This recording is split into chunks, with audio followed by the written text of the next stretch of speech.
Every time my apartment goes viral, there's usually men in my comments being like, "Rah, you can't pay for yourself." So I thought I'd tell you about my career trajectory, and it might be interesting. I know that's subjective, but you might find this interesting, so buckle up. I started out in New York City 5 years ago. I moved to work for The Tonight Show because I interned there, and before that I interned at the Rachel Ray cooking show. So that's how I got into The Tonight Show. I worked there for almost a year, and then I had this crisis. I was like, I don't actually think that I want to be in production. I worked really hard for this, but I just have a gut feeling that this is not for me. So I left and I did a bunch of random jobs. I worked at Equinox as a lifeguard on the Upper West Side. I babysat, taught Core Power Yoga Sculpt, so I picked up a bunch of those shifts. But I also knew that I wanted to be working in video of some form. So I still was doing production assistant jobs. I was working at Vogue as a freelancer. So I worked as a production assistant on a lot of their YouTube series like 7 Days, 7 Looks,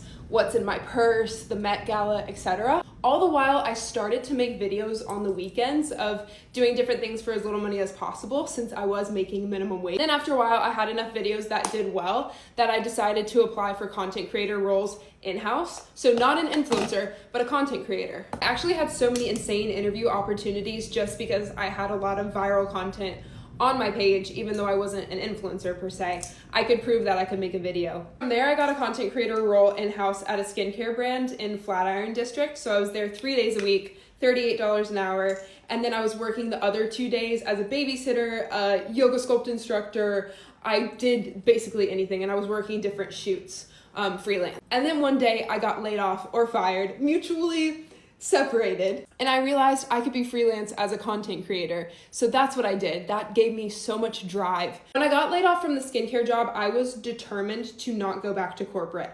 There was no way that I was going to be anything but self-employed. For some reason, I was convinced that I was going to make it work, and I did. This was summer of 2023.